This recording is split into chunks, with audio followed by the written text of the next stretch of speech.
Today we have a very special video. I have Arden Leigh here as a special guest. She's actually a seduction expert for women. Teaches women how to pick up men and also how to sort of get the relationship that they want, because a lot of times for women that's what it's really all about. Anyway, she has a lot of great insights. She's also very familiar with the pickup community and just all of our theories in general. So it should be a great interview. But just to get started, do you want to tell us a little bit about your particular background and where you're coming from? Sure, absolutely. I started studying seduction around 2007 when, of course, the VH1 show came out, and I read The Game by Neil Strauss, who's now a pretty good friend of mine. And, I got into pickup. I don't think I ever intended to be an instructor. I got into pickup just because I wanted to learn how to improve my love life. Mm-hmm. And, the material that's out there for women is really tragic, a lot of it, mm-hmm. as I'm sure you know. When I was in my late teens and early 20s, I read The Rules, I read Why Men Love Bitches, and all these books and He's Just Not That Into You, and all these books that basically said, that focused on what not to do. Don't call, don't text, don't be available the first time he asks you out, or the second or third time, and be as unavailable as possible and make him work for it. And don't approach a guy. Wait for whatever guy approaches you. And I tried all that, and the guys that I wanted just weren't approaching me. And I was basically like, am I supposed to get a great boyfriend just by sitting still? Because that hasn't worked for me so far. So when pickup came along, and I was a very late bloomer, like a lot of guys who, especially guys in the pickup scene who look at me now are like, well, she must have no, even women, too, are like, oh, she must have no problem. But I was a virgin until I was 22. Actually 22 and a half, because when you're a virgin at 22, you're like counting every month. You're like, please God, what happened this time? And I just, I had my heart broken so many times. I was falling for guys who were just completely unavailable to me for whatever reason. And it was just, there was a point in my life where I was like, this just has to stop. I can't live like this, you know? So along came The Pickup Artist on VH1 and The Game, and I read that, and I was like, wow, here's a bunch of guys who have developed a really practical, actionable strategy to approach women and build attraction with them. So I started studying, and I started going around to meetups. And what I started noticing was that I would go to, places like, Neil's book signings or stuff like that. And there were always a handful of women in the audience who were like, well, what can we do? What can women learn if we want to go out and pick up guys and improve our love lives? And I never, no offense, I never felt that the male pickup artists answered women in a satisfying way. Sure. It was either, well, wear makeup and go to the gym and just stand there and be hot, which again, from my experience, I can assure, doesn't always work. It's helpful, but it doesn't always get you the guy you want. If he hasn't noticed you in the first place, or if he's busy. What is it when you're coaching women that you find to be the biggest sticking points and biggest hurdles that they have? Because I know for men what I see, but I'm sure it's a little bit different for women. Yeah, I think women want to feel like they want to feel competent and powerful in getting the guy that they like to notice them, pay attention to them, and ultimately stick around. Whether it's for a traditional relationship or a non-traditional relationship, or even just getting the guy that they like, in the room. And I think we touched on this a little before about a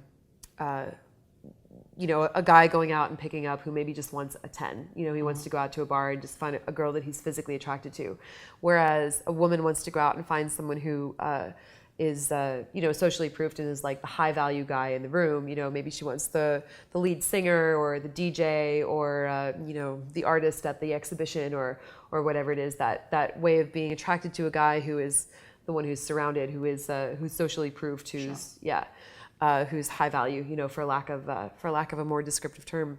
So that's one of the ways that I think my coaching is different, is that women, I think, really want to be much more specific, whereas with a lot of guys in pickup, it's kind of a numbers game. It's go out and get your 50 no's, before you get your one yes or whatever. Go out and get rejected, and it's a video game. Just start on your next life or whatever. And of course, obviously, the more skilled a pickup artist gets, the more he can be picky about it and be like, no, that's the girl I want, and I want to be I want to really refine and qualify, like genuinely qualify, not just qualify to build comfort and attraction, but qualify because I'm going to be picky. I think certainly that's the journey of almost every male pickup artist. But I think for women, it is about being more specific about their targets. All right. So to you, in your experience as a woman, what constitutes a high value guy? What constitutes that guy that you go, wow, I want him?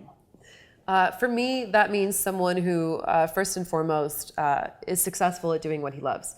I really am at a point in my life where I have a very hard time dating guys who are, waiters or, in any profession that they're not happy with, that they're frustrated by.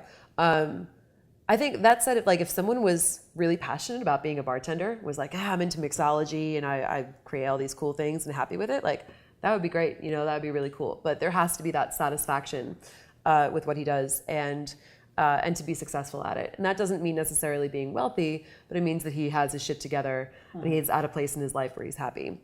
I think also someone who's present, someone who's really able to relate well, who can really have a conversation with me and where I really feel like I'm being listened to, someone who asks interesting questions and you can tell they're really they're just there, I definitely used to have more of a physical type. I used to go for all kinds of really pretty goth boys. Okay. Kind of got over that phase now. It's since I've gotten over that phase, it's almost a little more difficult for me to tell who I'm attracted to at first because there aren't as many obvious physical tells. Now I'm like, oh man, now I have to get to know someone. I just sit there and talk to them, it's funny too. I think just building up some sort of any kind of reputation, any kind of, I don't want to say like fan club or whatever. It's just like you respond to social proof, so to speak. It's in social, a technical way. It's social proof, but it's kind of like, if I can't Google you and figure out what you're doing with your life, then what are you doing with your life? If you're, I had a girlfriend of mine who, used to say oh yeah, I Google everyone I date. If I Google you and nothing comes up, then what have you done with your life? Who are you? And I think that makes it easier for me also. I think one of the reasons I find that attractive is it's so much easier to find out what those people are about. And I really appreciate guys who are creative. It could be artistic or it could be, there's plenty of ways to create. It doesn't have to be artsy necessarily.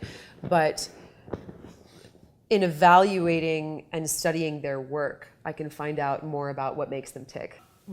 As a girl, when you're meeting a guy and getting to know him, how do you assess whether A, you can trust him, and then B, whether you think that he will, be caring or be that way, as opposed to, I guess, the difference in evolution, like the high value guy versus the high value guy that actually cares and has those qualities? Sure.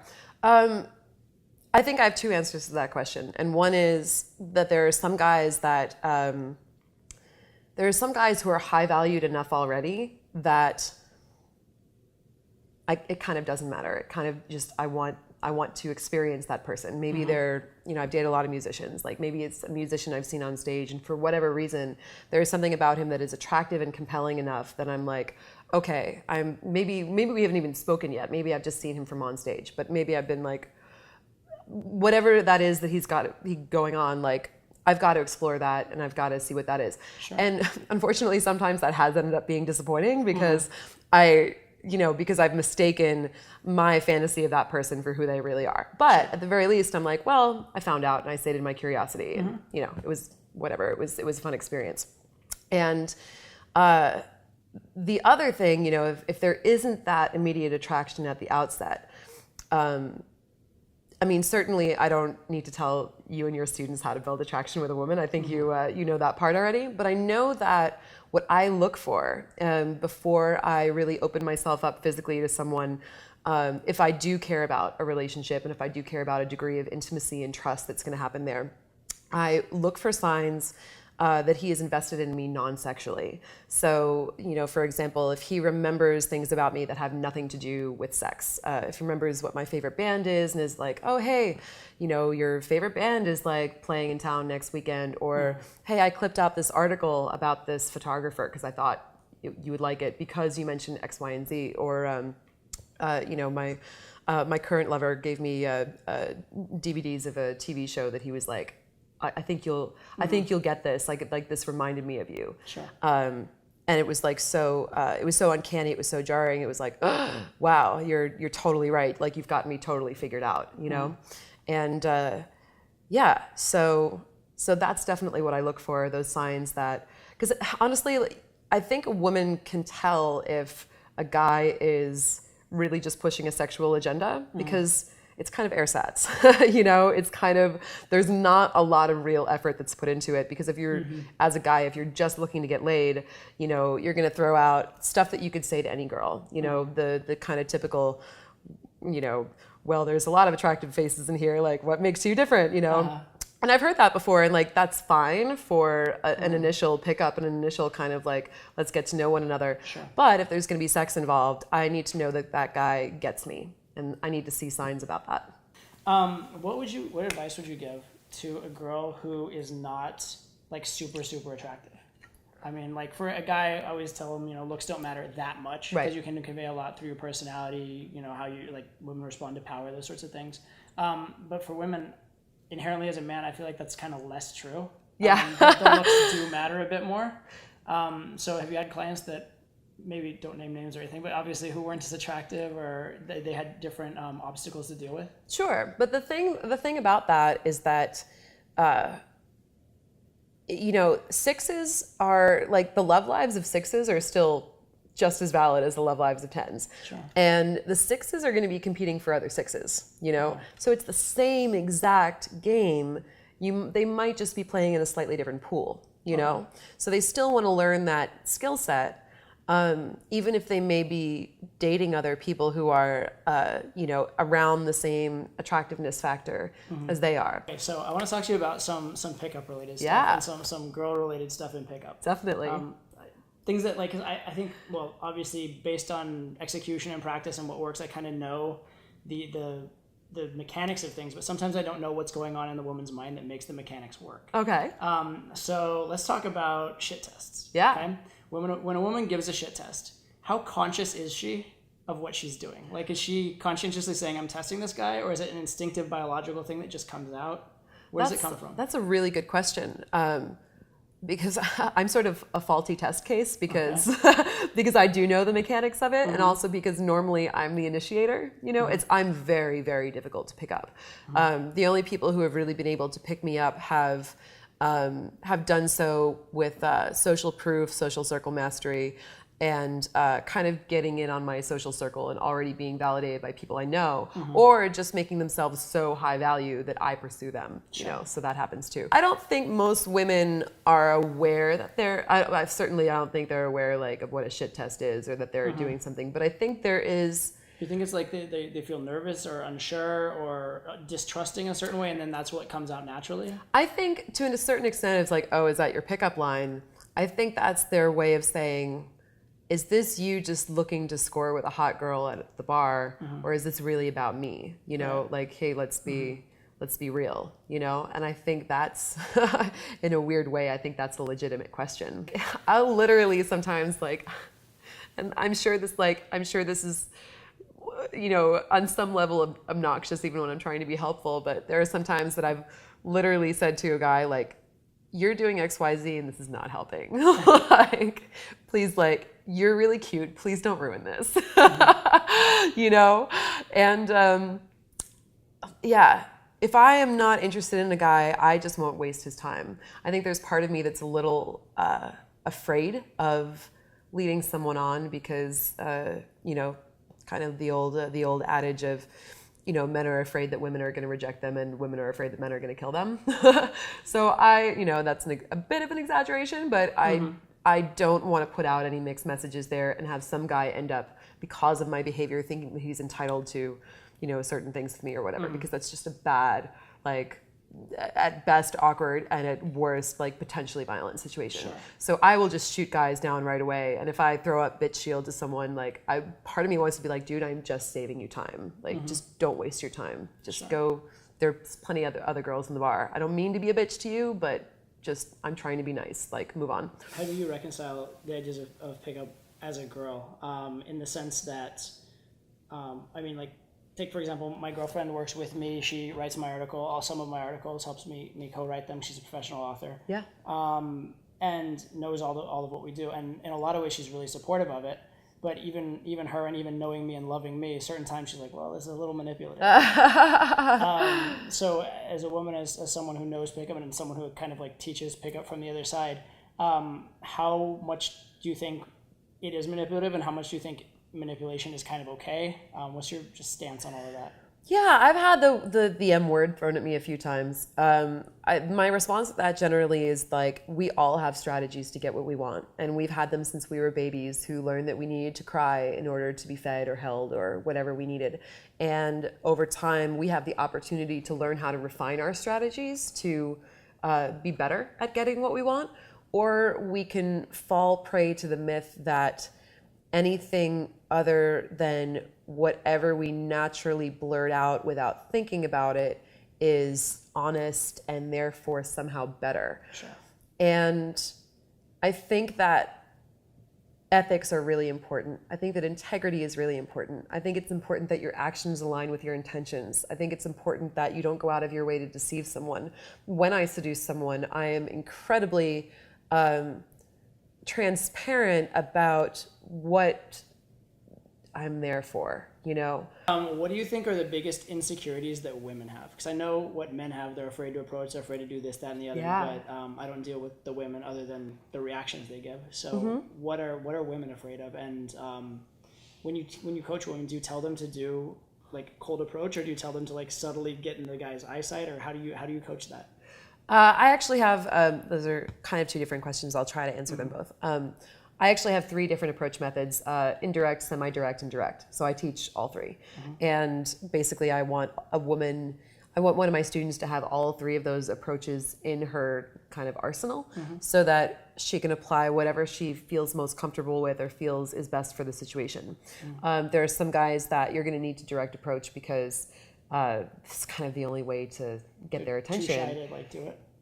Well, not just too shy, but they might be surrounded by people already. So actually, if someone's surrounded by people, I probably go semi-direct, which what I teach is, approach a friend, get introduced, oh, hey, like your friends look cool, do the polite thing and introduce me, or like whatever it is. But if a girl came up to me super direct, I certainly wouldn't like reject it. I'd just be like, whoa, that was interesting. Have a seat, let's slow down and get to know each other, but I'm open to this, right? So it would work, but at the same time, like, whoa, did that just really, like, girls don't do that. Yeah. And what's interesting is Dita Von Teese put out a video just on, like, YouTube or whatever not too long ago where she talked about how much you, as a woman, you really do want to stand out from other women. She said,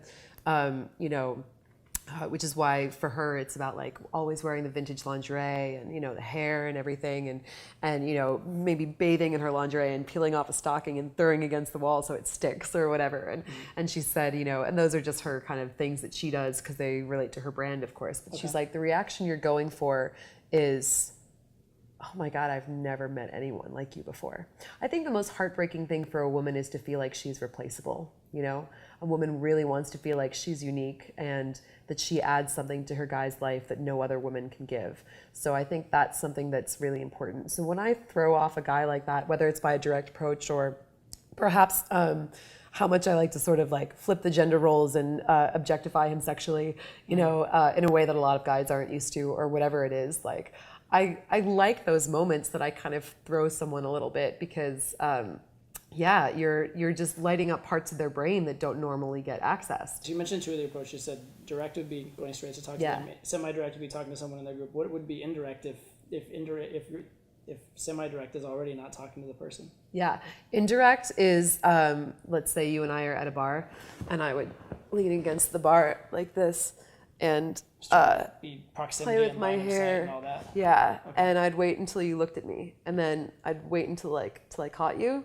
And then I might look back and smile and, but kind of in a like, I caught you kind of way. Not in a I'm staring. Like I could go direct with just eye contact, but if I'm going direct with eye contact, I'm gonna do basically one of these. Like, right. I see you. I think you're attractive, and I'm confident enough in myself to admit, non-verbally, that I find you attractive. So yeah. that's the difference between those two. Okay, makes sense. Yeah. Okay, so now back to the other part of the question, which is, what are women's biggest insecurities? What's going on in women's head when women are in their head? Yeah. I think a lot of it has to do with their looks. We place so much value on women's looks in society.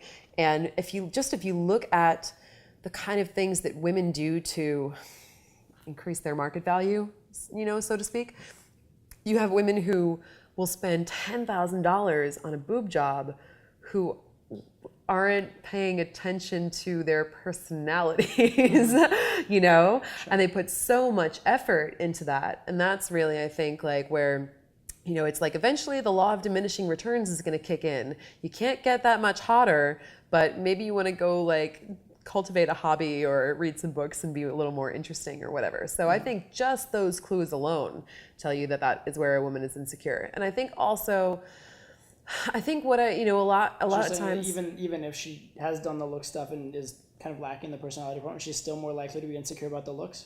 Mm-hmm. Interesting. Well, that's another thing too. When you look at a person, male or female, you never look at what they are. You look at what motivated them to become what they are. So if you see a woman who has put a whole lot of time and money into her looks, it's obviously something that she felt she had to do to be, to look the way that she felt was going to be attractive.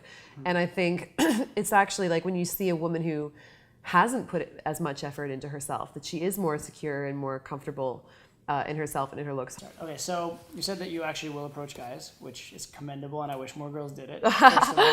But so say a guy wanted to be approached. Yeah. What would he have to do to merit a cold approach from an attractive woman? The biggest thing for me is seeing evidence of a successfully creative lifestyle. So for a long time, I approached guys who were in bands, I got to know a lot of the security at a lot of New York venues very well during those years, and bake cookies, bring them backstage. And that was kind of like, the way that I dated and approached people for a little while. Mm-hmm.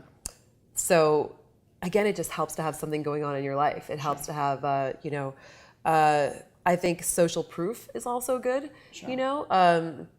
and I've approached people because I knew who they were, like it's like I realize how much that makes me sound like, like a star fucker or whatever. But it's like a little bit. And I made a joke for a while, like where I was like, I'm not a star fucker. I just have no interest in sleeping with anyone I haven't heard of.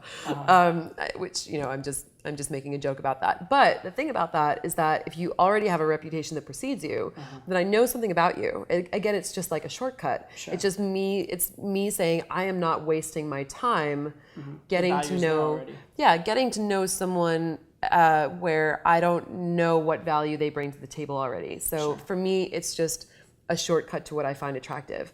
But that could be any number of things. So you mentioned physical attractiveness in that case. What about a guy who's just not that physically attractive? Let's say average looking or even like downright ugly. Yeah. What, if anything, can he do to attract really attractive women? Words. Seductive language. Seductive language, absolutely. I'm a big fan of Robert Greene's The Art of Seduction, as I'm sure we all are, or you all should be anyway. And they do talk about that man Gabriele D'Annunzio, who was a very prolific writer and who was actually apparently downright ugly and who scored all these beautiful women because he had this way with words. And that's just so powerful. How does a guy get close enough that the words matter? Yeah. Certainly non-neediness is important, and social proof can be great too. And also being someone who is successful or, has whatever, again, working on your life, working on who you are and what you contribute to the world, and putting yourself in situations where you're going to meet those kind of people as well, of course, always helps. It also helps to have a reputation that precedes you. It's one of those things where, like, well, if everyone's ridden that roller coaster, it must be pretty good. That definitely helps too. And it's hard to say what the steps would be between, say, meeting someone and getting to the point where you could use that language. It almost sounds like you'd have to like meet their friends or something, or you'd have to just like start out as friends and then work your way that way, or at least be perceived as starting out as friends, if that makes sense. Yeah. Definitely like a sort of indirect kind of vibe going forward, I think is helpful. And I also think, again, maybe your reputation. Like you could have a guy who's really not attractive at all, but if he carries this vibe of being a sexual creature, of being someone who's been with a lot of women, then a lot of women will be kind of fascinated by that and be like, well, I wouldn't sleep with him, but what is it? And then like the minute you're like, I wouldn't sleep with that person, like they've already won because you're thinking about it. Yeah. And then you're like, oh, well, but I want to see what the fuss is all about. And then I'm going to get closer. And then it's like, oh, now I'm thinking about him more, you know? Right. What would you say about the contention that a man's appearance has less to do with his appearance per se than his presentation, i.e. how he dresses, how he walks, how he carries himself? Yeah, I think that's absolutely true. I think there's a lot more room for a man to be less attractive, say, facially, you know? And as long as he's taking care of himself in terms of his grooming and certainly his physical fitness and the way that he presents himself. Yeah, I think there's a lot more room for men than for women in that case. So sometimes girls will look at a guy and be like, oh, he's cute, right? And then other times a girl will be like, oh, he's hot. Do you think that's just semantics, or do you think there's a fundamental difference in the way that the girl's looking at the guy? Yeah, I mean, I'm not going to say that every time someone says cute, it means one thing, and every time someone says hot, it means another. Like, I'm not going to be that semantically specific about it to make that generalization. But yeah, I think there is a difference between those two vibes. And that cute is that oh, he looks fun. He looks like relationship material. He looks like someone I want to get to know better, who could really probably grow on me. You know, they did like a study where, you know, they showed women photos of men, and there were certain, you know, they made them rate, you know, who looks like they'd be a good partner and who looks like they'd be a good one night stand. And there were those differences. So yeah, that is a real thing. And I think they controlled for, you know, finding out like what facial structure or height or whatever it was. And so, yeah, I'd say absolutely that's a real phenomenon. You know, the difference between being someone who looks like, you know, cute, being, I want to find out, I want to get to know him. He looks fun, playful. I could see myself, you know, maybe like he looks like a boyfriend kind, and just being like, oh my God, that guy's hot. And I just want to have that carnal experience with him. Yeah. Sure. In my experience, that's behavioral as well. Because I've had a lot of situations where a girl is clearly ready to just go home with me, and then I'll start getting to know her a little bit better. I'll like say something that's kind of impressive about my career, or I'll say something kind of intimate about my childhood or something like that. Yeah. And all of a sudden, you can see a switch go off in her head. She was like ready to go home and sleep with me. She's like, now I want a date. And he's like, let's go on a date. I'm like, oh my God. You're like, just no. Have you ever done that? Where like you were like thinking, this guy's hot, I want to have sex with him, and then at some point you're like, wow, this guy's like really cool person too. Let me take it slower to get him. Or would you just be like, you know what, I'll have sex with him and then we'll see how the chips fall later? That's a really good question. I think I've been in both of those situations. I think I've been in some situations where I thought this is definitely a person I want to keep around in my life, and I I want to look for those signs of investment, and I don't want to sleep with him and potentially ruin things right away. I want to, or sometimes even like I'm attracted to him, but I don't want to rip his clothes off yet. And for the sake of my own pleasure, I want to get to the point where I've kind of teased myself enough that I do want to rip his clothes off, you know? Have you ever had one night stands where you literally just have decided it's a one night stand, you would be happier not seeing them again after? Well, after I decided I was happier not seeing them again. I don't think so. Really? I think whenever I'm going to be sexual with someone, I have to at least suspend my disbelief. Okay.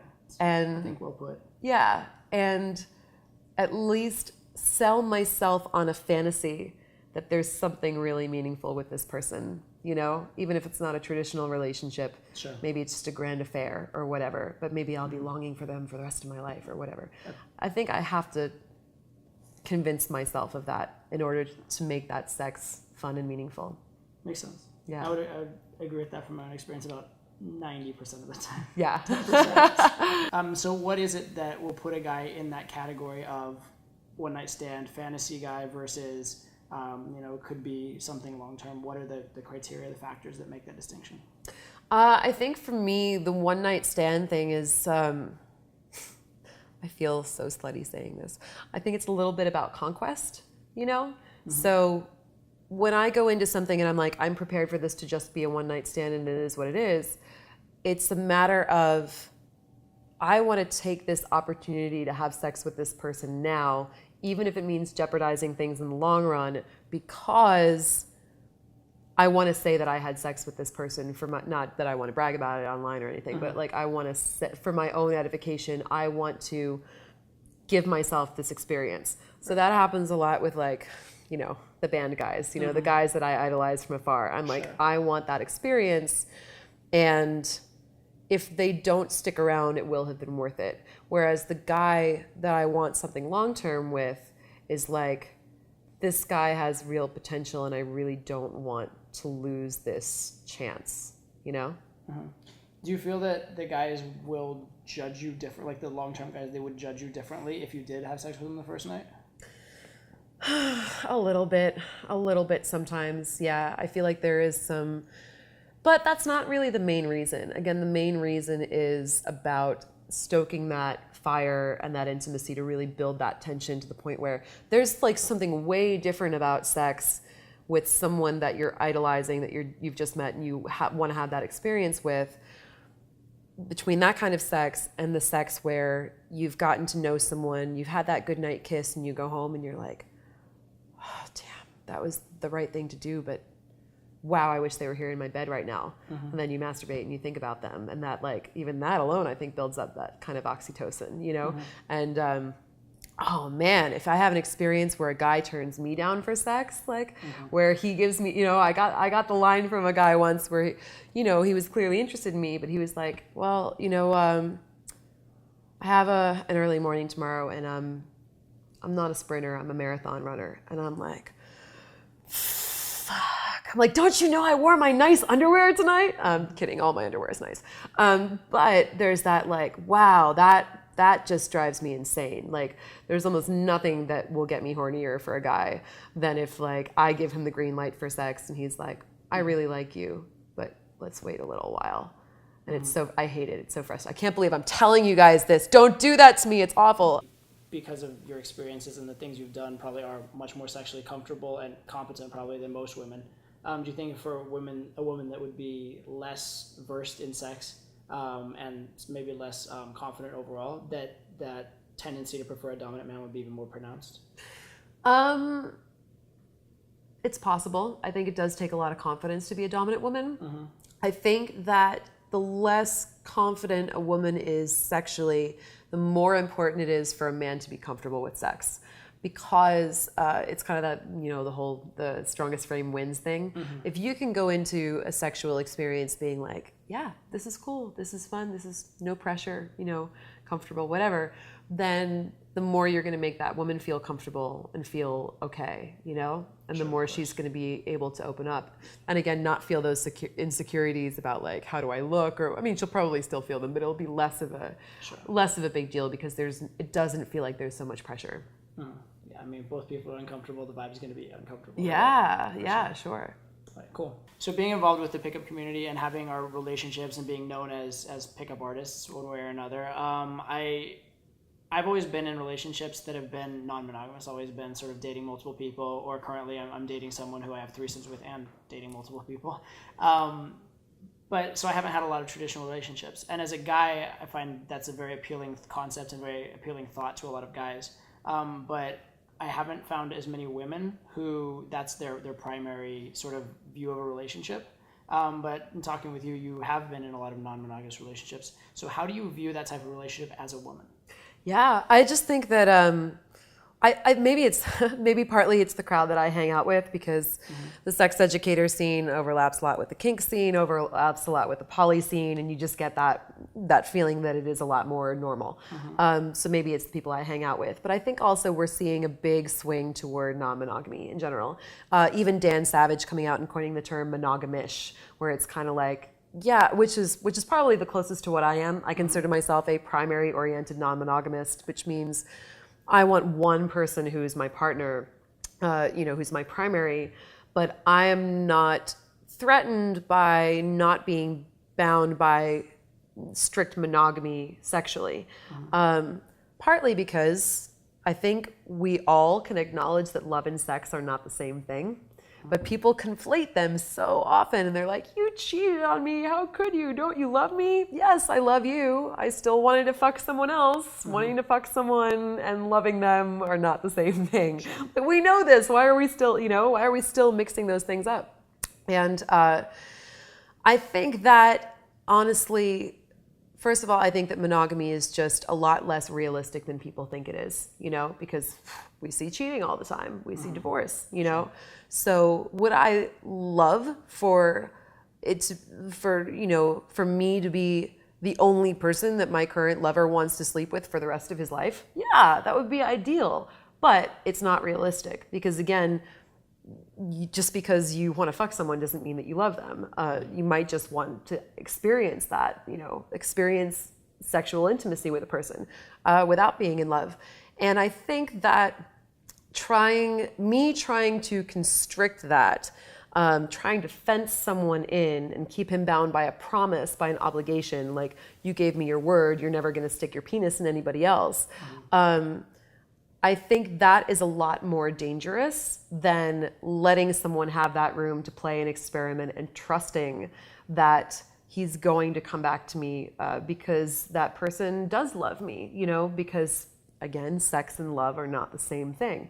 Hopefully, when you love someone, there is obviously sex, but, it's like a square is a rectangle is not a square.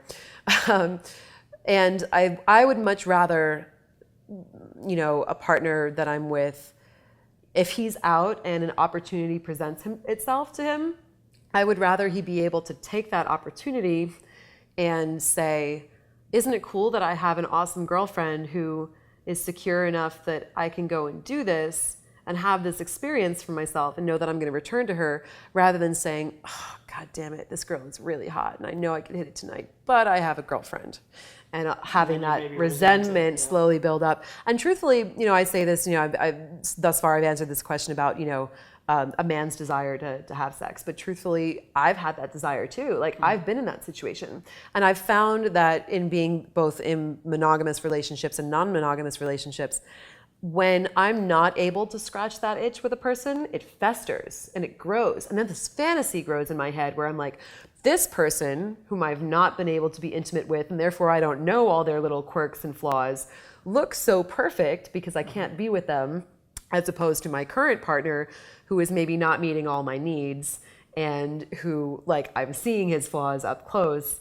So I'm idolizing this other person and fantasizing about a relationship with this person would be so much better. Whereas when I'm non-monogamous and I get to go and experience that person, like, almost every single time, like 201, it's been like, that was fun, but I miss my partner, Sure. So when we were talking about relationships, you mentioned having threesomes, which is something I've been doing a bit myself. Is that something you've done a lot of, or is that like kind of a new thing you're experimenting with? Where are you at with that? Well, I had my first serious relationship, my first long-term relationship with, in a dungeon, in an S&M club where I was a dominatrix and I was dating my boss. So while I don't think we ever actually had an official threesome together, like in terms of actually having sexual intercourse with another party involved, but there was a lot of like kink play that went on. So there was another young woman who worked at the dungeon who would sometimes like co-top me with my boyfriend. And having that kind of kink play without actual sex going on. And a lot of parties we went to where maybe there was sex happening and maybe we were with each other, in public, even though we weren't hooking up with other people. But it all felt pretty comfortable. So I think by the time I had my first threesome, I think I might have even had like a foursome before I had a threesome. It two all couples together. Yeah, well, no, actually it was me and a girl that I wanted to hook up with. And she was like, Arden, you're too straight. I'm not taking you home. We have to get some boys. And I was like, fine, you can bring them, but it's you that I want, and they were just kind of props. I think they were kind of like, how did this happen to us? So I was like, fine, you want them? You don't want them? They're like standing there being like, like they hit the jackpot or something. That was kind of funny. But I think that threesomes, oddly enough, yeah, I enjoy like bringing like friends that I trust into the bedroom. Like, there's something very sexy about like showing off my lover to my friends or showing off my friends to my lover, or vice versa, because you do feel kind of safe. Because if your friends are people you trust, hopefully, then you kind of feel those sparks of jealousy in an environment where you're not actually threatened, and that can be very sexy. And this is going to sound really weird, but having threesomes, bringing in more people, almost like kind of sourcing or vetting people to bring in, actually makes me feel more secure, because then I can service my lover's need for variety in a way that I'm kind of in control. Yeah, makes total sense. Yeah, because I can't do that just by myself as a single person. So if I can do that, then I feel like there will be less of a chance of him going out and needing to fill that need for variety himself. Do you ever worry that with bringing, well, actually, here's a better question. How do you bring your friends into that? Like, what kind of frame do you put on it to get them there? Well, I mean, I think I just have a lot of friends who are really comfortable with sex. Like, yeah, it sounds like you've been around that kind of environment a lot. So exactly. I've been, I have a lot of friends who used to be DOMs. Now that I'm in LA, I have a lot of friends who are porn stars. The last girl that I slept with, we met through mutual friends, so there was an element of social proof there, and we followed each other on Twitter for a little while before I moved, so I kind of got to know her a little bit through that. But then, like, literally, we were like, oh, we should hang out sometime and stuff like that. We ran into each other at a party, and she was like, oh my God, Arden, I can't believe you're here. I was like, oh, it's so good to see you. And she's like, do you want to fuck sometime? And I was like, yes, please. It was just like, it was just so cute. Okay, so what do you think are the elements that would make a seduction great? For me, wow. Definitely paying attention. I mean, I can give you the things that for me personally do it for me, but I think every woman is different, and paying attention to the things that inspire her, paying attention to the literature, like her favorite films, the books on her shelf and stuff like that. For me, someone who is willing, what a lot of guys don't do that's really a shame, is a lot of them feel too insecure to really commit to fantasy. All right, just to close, what advice would you give to guys that you don't think like the pickup community teaches them properly? Like, if there's anything that we miss a lot that you wish every guy could know, what would it be? Yeah, oh, gosh. The first thing is work on yourself and being an attractive person.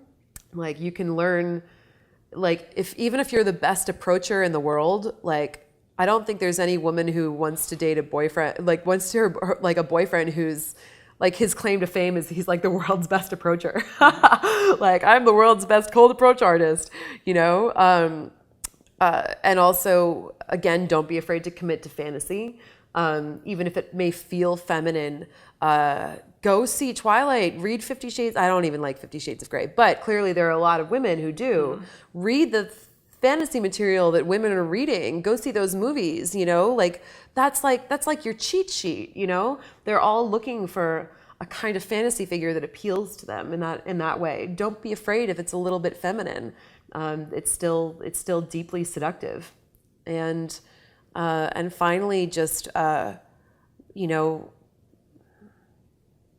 really listen to what women are saying. Give them space to say what they want to say. Understand that they might not always have the power to articulate everything that they want to say, but really create that space for it to be safe for them to open up and listen for the things that they're not saying. I give that advice to women too. Yeah, listen a lot, and they'll tell you. If they have a blog, read it. Look for clues. Yes. If you want to seduce me, read my book. Yes. That's awesome. That's awesome advice.